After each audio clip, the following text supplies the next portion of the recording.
Alright, so this is my mock teaching video. I'm going to start from my lesson at the point after the slides on nutrient-dense versus nutrient-poor foods. So I've just finished going over the nutrition slides. Now I'm going to jump in with a group activity. Alright, class, so I'm going to divide you down the middle of the classroom right here. So everyone on this side is going to be part of a group, and everyone on this side is going to be part of another group. What we're actually going to do, I'm going to pass out a candy bar to the one group with the nutrition information on the back. Then I'm going to pass out this bag of peppers to the other group, also with the nutrition information on the back. So what you're going to do with that, as a group, you're going to decide if the food you were given is a nutrient-dense or a nutrient-poor food. So based on what we just learned in class, you're going to decide that as a group. Then you're going to come up with 5 examples of a nutrient-dense food and 5 examples of a nutrient-poor food. Okay, so I'll give you 5 minutes to discuss that in your group. Here are your items.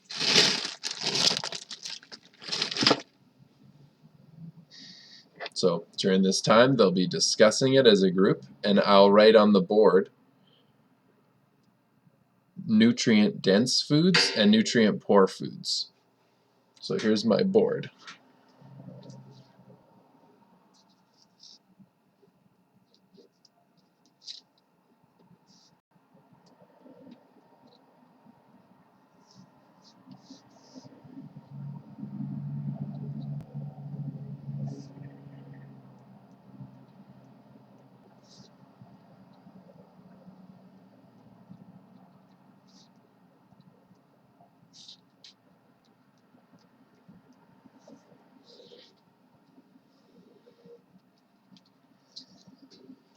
Okay, so I've just written that on the board while the students are working.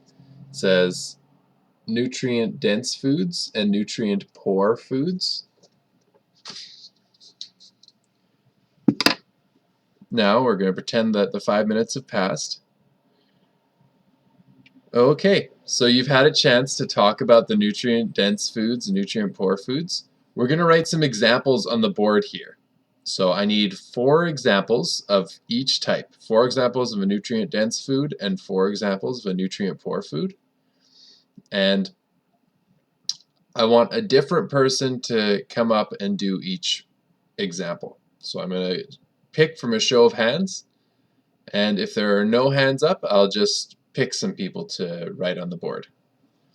Okay, so yeah, you can do one, you can do one, yeah, and you can do one, and then you 4 at the back, and that should be our 8. So we want 4 nutrient-dense foods on the board, and we want 4 nutrient-poor foods that your group came up with. Okay, perfect, thank you.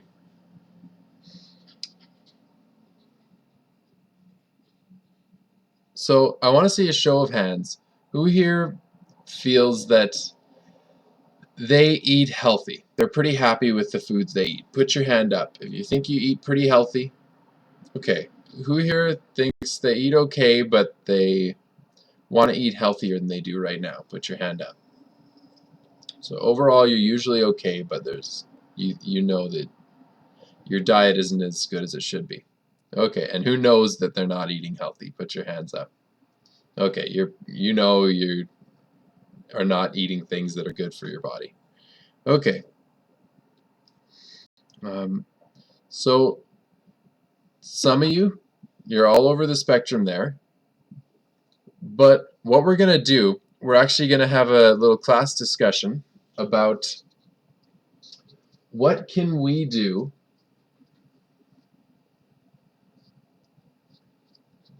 to live healthier.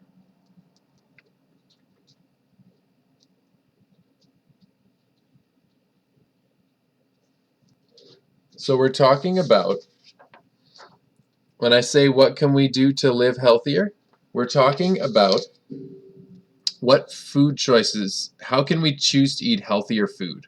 And I don't mean something that your parents could do, I mean something that you can do. So we're going to have just examples of things that you, as grade 9 students, can do to make healthier eating choices. So let's have a show of hands, and we're just going to brainstorm this together. I'll write it up on the board when you give me suggestions, and at the end of the class we're going to have a whole list of ways to make healthier eating choices and have a healthier lifestyle. Okay, so yeah, I see your hand, and I'll write down your suggestion on the board. Yeah, and I'll see your hand, write down your suggestion on the board. Okay, great. So now we have a big list of suggestions. If any of these help you, that's great. So make sure you copy them down before you go. Okay. So now what we're going to do, I need 2 volunteers to pass out the 3-day food and activity journal. So the 3-day food and activity journal, if there's any time left after the students have finished passing them out, you're going to fill them in with what you ate this morning, and you're going to fill them in over the next 3 days. And I bet that some of you might not realize how you're eating. So it might be really eye-opening for some of you to see written on paper over the next 3 days what you're actually eating over the course of a day. So this is a really good exercise. It's not going to be marked. It's just for your own sake. But what I do want you to do is bring this 3-day food and activity journal to class for the next 3 days, because I'm going to give you some time at the end of class to work on it. Okay, so, and all you do, it's really self-explanatory. You just fill in the breakfast section everything you ate for breakfast. So what it was and how much it was. You can just do approximate sizes if you aren't totally sure. And then at the bottom there's a little space for activity. So you fill in what did you do that was active that day. And that'll give you a good picture of the kind of foods that you're eating. Okay, so all the sheets have been passed out. I'll pick you and you to pass them out.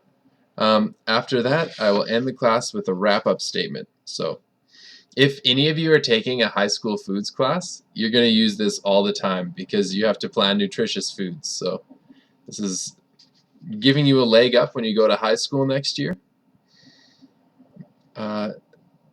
Just a reminder, bring that 3-day food and activity journal for next class, and have a great day.